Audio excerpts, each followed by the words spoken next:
Before I even greet you, I wanted to say something.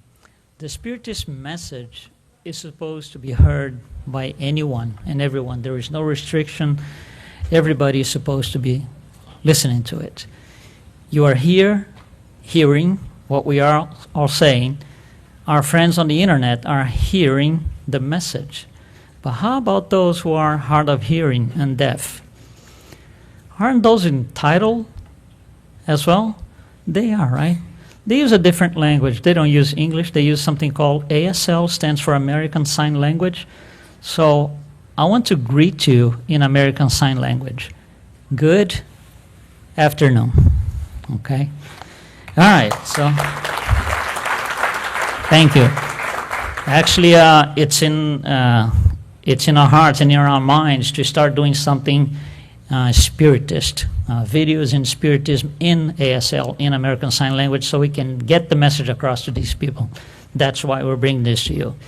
Hopefully we're going to have support from everybody. Okay, self-awareness and inner transformation. They kind of go together, right? One comes after the other. First, you are aware of the need for a transformation, then you transform yourself. Is that easy? No, it's not. Within the time that we have here, we're going to pick up some points, only 4 points that we're going to discuss, 4 little things, 4 little ideas.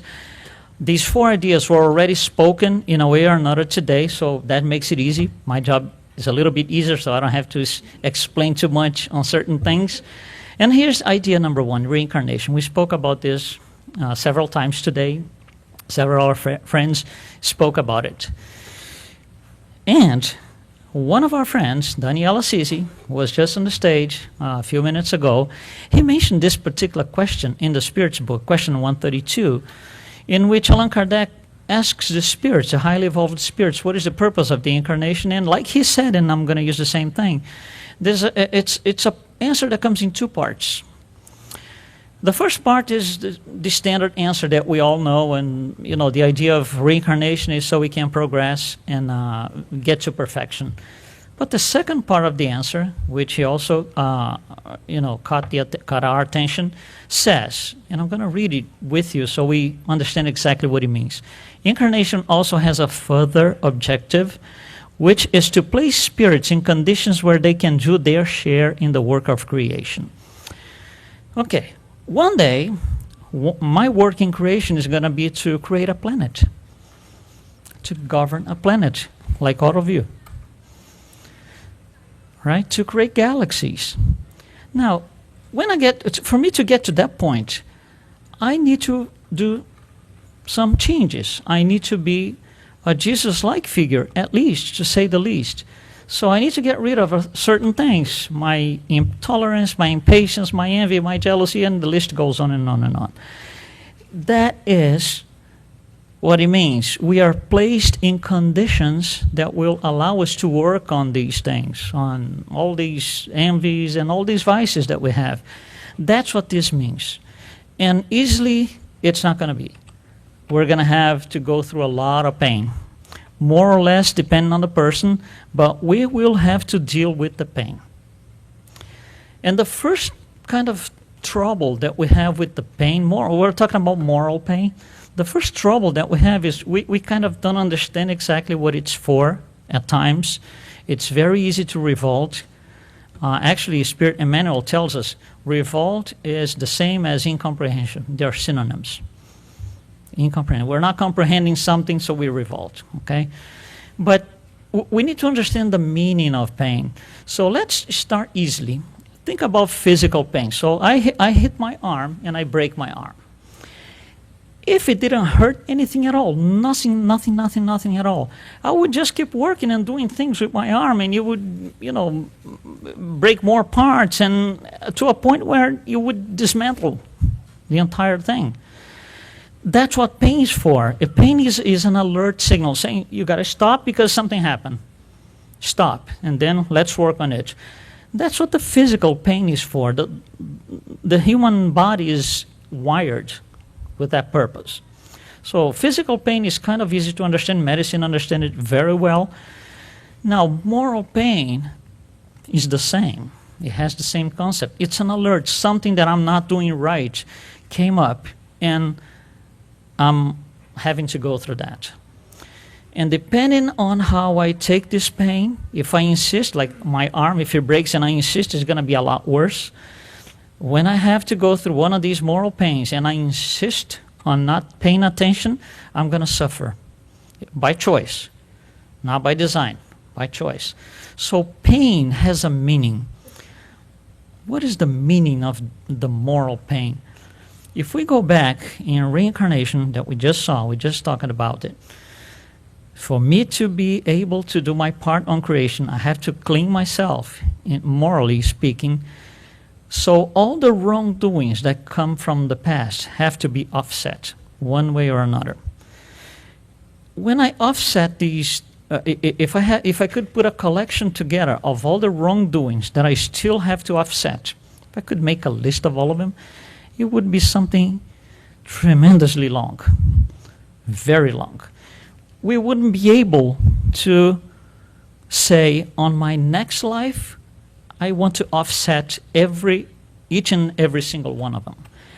I wouldn't be able to do it because there's too much wrongdoing, there's too much pain that I'm in because of my wrongdoings that I can't get rid of that in one incarnation. So I need several incarnations to discharge this pain. I need several physical bodies. One physical body doesn't let me discharge all of that. I need several of them. So I need several lives. So pain and reincarnation, they go together. They need to be together. Every incarnation is a little bit of my pain. Our pain is being financed by the divine bank.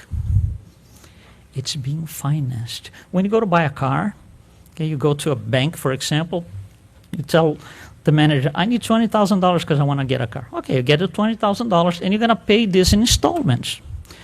So when the paying booklet comes into your house and you're going to pay the first installment, you're happy about it. You pay happily because you got a brand new car. You don't complain. You don't go to the manager and tell him, this is wrong. What you're doing to me, it's wrong. But we do this up there. Our moral pain is being financed, and we are complaining about it. It's absurd if you think about it, if you think about the concept. And if you go to the bank, right, try not to pay one of these bills. Try to skip a particular month. There's more trouble on the way. We don't have to do this for offsets of moral pains. When we asked the divine bank, how do I pay this? The answer from God was, here, son, you go as you can. You pay as you can. You have free will. We'll leave it up to you. We're not forcing you to do anything. Even that, God's mercy. And we complain. So we have this to work with, and we don't know how to work with. Instead of paying our debts, offsetting the whole thing as we can, at each life it seems like we acquire more debts. And obviously, the next life, I had to pay what I had left before plus my new purchases. And it becomes complicated. But we can't complain. We do not have the right to complain. Our pain is being financed through several lifetimes, several reincarnations. Pain and reincarnation come together. Pain leads to something else that we call the enemies. Okay? In American Sign Language, enemies. Okay? Enemies like that. What are these enemies? So here's Joe, my friend, that one day he showed up in the parking lot with the most beautiful and nicest car available at the time. And I couldn't get it, and I got jealous. And I didn't take that well. So naturally, I became like not so much of a close friend. And then, we just drift apart. And for me, Joe is my enemy. He's on my blacklist. He might not even know, but he's on my blacklist. And so is Carlos, and so is Mary, and so is Joanna, and so is whatever name you want to use. If I were to give you a task of write down right now a list of all your enemies, but you only have 5 seconds, most of you would complain. Can't do it in 5 seconds. Because the list is too long, and we know it. We know. So it's complicated to deal with these enemies. And why is it so complicated? Because we don't grasp the idea behind it.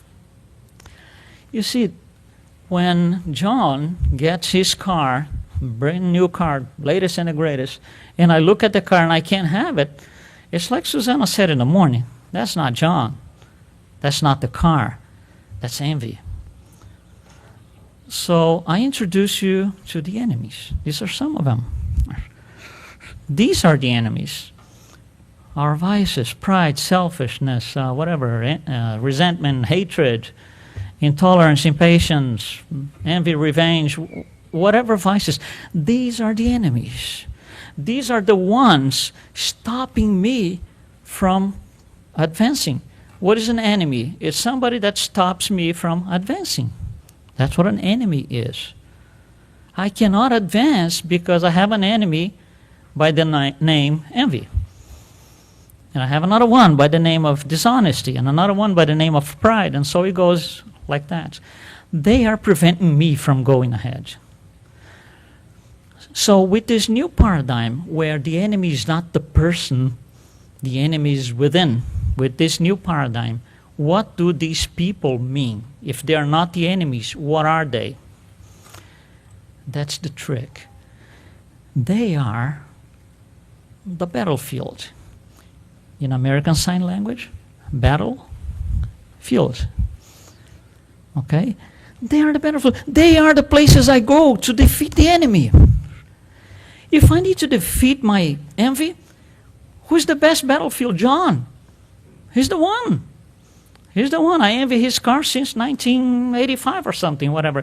He is the place I need to go to win over the enemy. He's not the enemy. He's just the battlefield. He's the point of contact between me and the enemy. Now, think about this. If I avoid John and Carlos and Mary and everybody on my list, if I avoid these people, what am I doing? When you don't show up against your enemy, automatically your enemy wins. Automatically. And you lose. We go home, in a way, and we just lost the game because we didn't show up. So, John, no, I don't like this guy. No. John is going to be there, so I'm sorry, but I can't go. I have something else. And we go like this. Same for every person that we consider enemy. They are not enemies. They are battlefields that allow me to go there and win over the enemy. One day, I'm going to go to the battlefield, and the enemy is not going to show up. That day, I won. One day, I'm going to see John, and envy is not going to be there. He's going to be my greatest friend. I have a personal example I can tell you, life proof of it. And it does work, I'm telling you, because I'm life proof of it. I had a certain type of activity with a group of people, 5, 6 people. And, in doing the activities, one day, the guys called me and said, we didn't like what you did. You did this and this, we didn't like it. So one of them organized the rest of the group to talk to me. He was kind of verbalizing the situation. So I was fuming. That was like 20 years ago. And I was, this guy is at the top of the blacklist. He went to the top made it to the top of the blacklist in 5 minutes. And then, the thing was on my mind. Oh, that guy, we did so much together, that guy. But the problem is, the places he had to be physically present were the same places I had to be physically present at times, not always, but at times. That was creating a deep trouble for me because it was hard to deal with that. So one day, something clicked in here, and I said, hold on. I've been suffering all of this. He might not even know that he's my enemy. He might not even know. So I'm going to change this myself. So I put a strategy, really a strategy. And this is what my strategy is. I'm going to look at this schedule for this guy so I can see where he is and when, okay?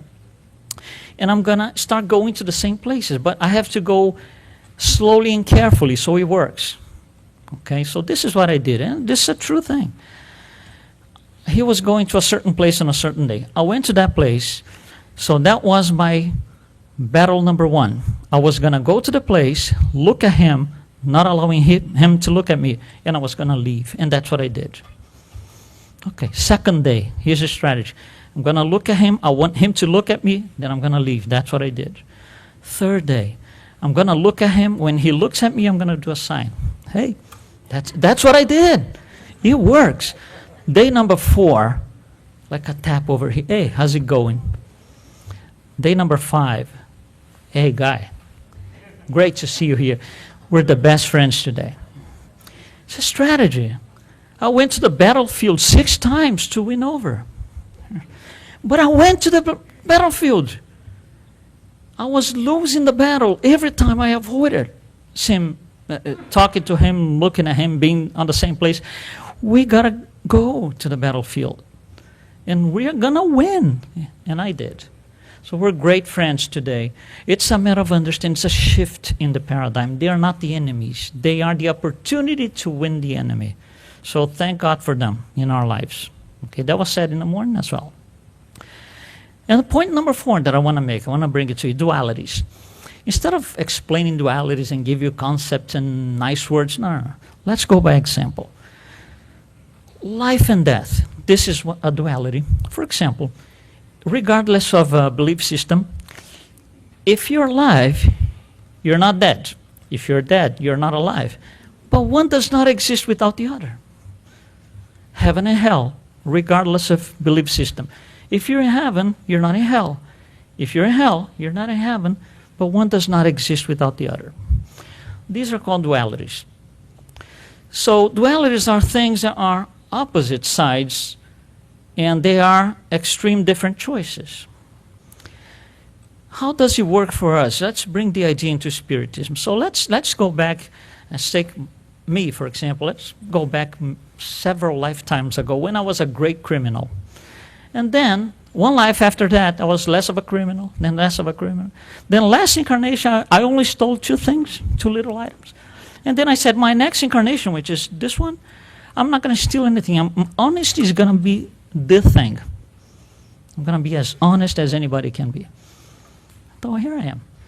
So let's say that suddenly I go to a party full of people, let's say 200 people in a party, and somebody puts a pile of $10 bills like this size, making $1 million, and everybody leaves and there's no surveillance cameras. And you leave me in there looking at that. I can look at this and say, oh my God, money, wow. If I take only 50 of those bills, it's not going to make any difference on the pile. Nobody's going to notice. And you see the conflict going? Should I do it? Should I not do it? And nobody's looking. There's no camera. Oh my God, what a great opportunity. You see, if I'm doing this, I have not yet transcended the duality. Dishonesty, honesty. I have not transcended. Because if I had transcended that duality, my attitude was going to be something like this. Wow, somebody forgot a ton of money here. We got to look for the owner. They should be desperate looking for this money. When I get to this point, I transcended the duality. Dishonesty, honesty. It doesn't even occur to me. It doesn't even cross my mind that dishonesty was something possible. Here's another one. Let's say several lifetimes ago, I was a tremendous drunk guy. And I drank everything that was possible, and I keep drinking less and less and less. So my last lifetime, I said, on the next one, which is this, no alcohol, period. So here I come. Everything's going well. I'm invited to a party. Julio puts in here, right, the most desired bottle of whiskey and the most expensive bottle of whiskey in the planet. He puts in here, everybody leaves. No surveillance cameras. And I'm going to look at this and go, oh my God. Oh, should I could just do this. Oh my God. This is fantastic. I'm in heaven. This is the most desired, the most expensive bottle of whiskey in the planet. If I'm going through this, if I'm going through the conflict, I have not yet transcended the duality. Alcoholism, sobriety. Because if I had transcended that duality, my attitude would be something like this. wow, this is the most desired, most expensive bottle of whiskey in the planet. I have some friends in this party. If they see this is going to be a total disaster, let me put this away. Then I would have transcended the duality, alcoholism, sobriety. It didn't even occur to me to do something with this for myself.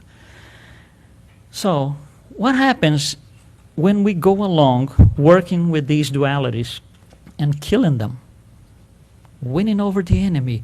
Because you see, honesty and dishonesty. Dishonesty is the enemy. One day I want to win him over. When I win, okay, and dishonesty is no longer a possibility, this is no longer a duality because I don't have two sides anymore. This is called the truth. This is the truth. Know the truth, and the truth will set you free. Free from what? From the conflict, from the duality, from the should I do, should I not do. Honesty is honesty.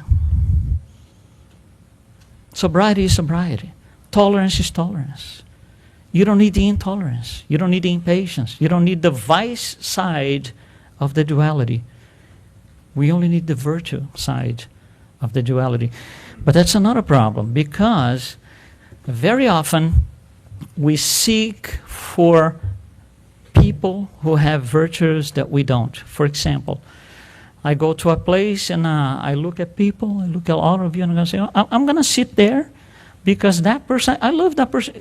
He's so calm, he's so patient. And I go there, and it's fine. There's nothing wrong with that. But why is it telling me I don't have that in me? I'm seeking for that virtue still. I still have to deal with the duality, patient, impatience. And that person might help me. You see, by going there and sitting by his side, her side, is not going to make me patient. It's not going to fix the duality. I can use that as a reference. Okay? We have the biggest reference of all, Jesus Christ. He's the biggest reference I can look at. But just by reading the gospel, even by being physically with him, you wouldn't have fixed it. Because it's internal work. It's the inner transformation. I can use him, her, or whoever as a model, but that doesn't change me. Seeking virtues in other people should be used as a reference, not as an endpoint. Oh yeah, now I'm patient. Now I'm tolerant. No, that's not going to happen. That's not what it is.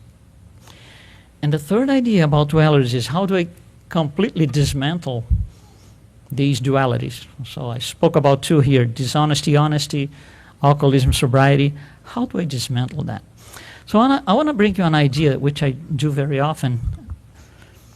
I want you to think about the sun. We're going to use something that's in the physical world because we have a little bit more, it's easier for us to think about it. So we're going to use an analogy.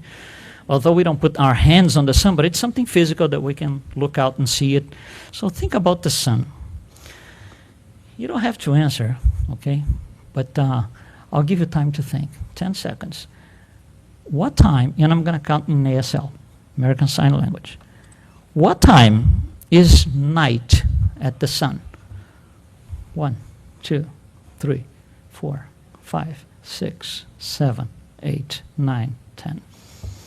What time is night at the sun? Answer: it's never night at the sun. Hopefully everybody agrees.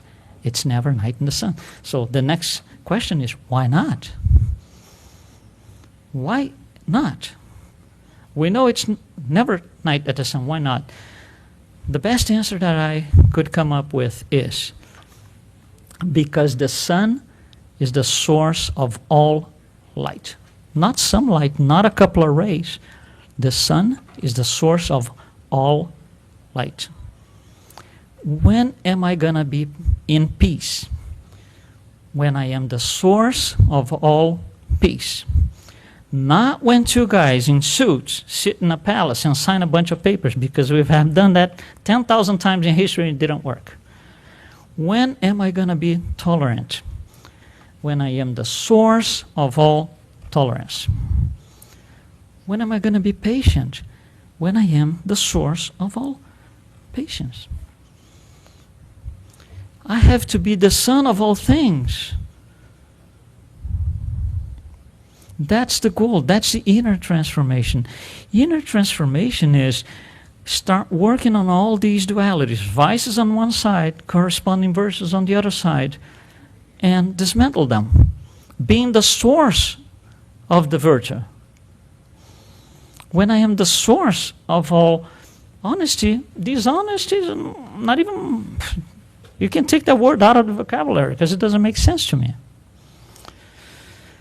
So we can think about the sun as a reference, being the source of all things. That's what we should be doing, seeking to be the source of all things. There's this fantastic book. Unfortunately, it's not translated in English yet. In a loose translation, we could call this the sun in our souls. There's one phrase, just one phrase, that's worth this whole 30 minutes of talk here. The phrase is this: without temptation, impossible the task of perfection. Without temptation. What is the temptation?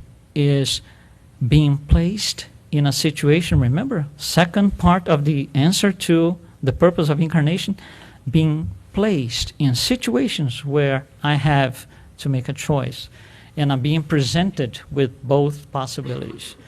And if I still see the second possibility, I haven't transcended that duality yet. When I have transcended the duality, there's no duality, there's only truth. And that sets me free. It's the only thing that sets me free, truth. Know the truth, and the truth will set you free. So without temptation, there's no task of perfection. Without temptation, there's no task of perfection impossible, because I have to destroy all these dualities. And the only way to destroy is going to the battlefield. I have to set an appointment with my enemy, which are my vices, in the battlefield. So let's say that I decide, I consider myself to be pretty, impatient. And I'm going to work on this seriously. Okay, who is the person that I can't stand? When he's 10 miles away, I feel it.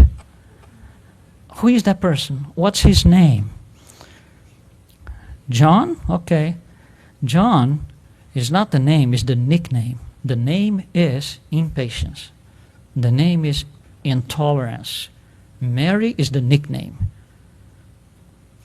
So what is the nickname that's going to allow me to work and win over? I want to go to the battlefield. That's something we can do. And I'm telling you, I'm living proof of it. It works.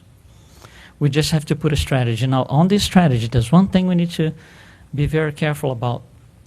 Let's say, for example, that I don't like the person. The example that I gave you was because he got the car. Okay, so let's say that I'm going to go back and work with this. So what was my first approach? Remember, I go and look at the person and leave. He's not going to see me. So, you see, there's no sense in going, oh, here he is. Yeah, but the car is out there still in the parking lot because I saw it. That's not it. The strategy is being applied wrongly. I can't go in there to emphasize the problem. I have to go in and say, oh, he's in a party. He's drinking some Coke and eating some chips. Oh, yeah, it's a human body. He needs to feed himself. And I leave. Don't feed the enemy. I still need to go to the battleground, not to feed the enemy, to win over the enemy. And I'm going to win, one at a time. It's possible. Try and you see.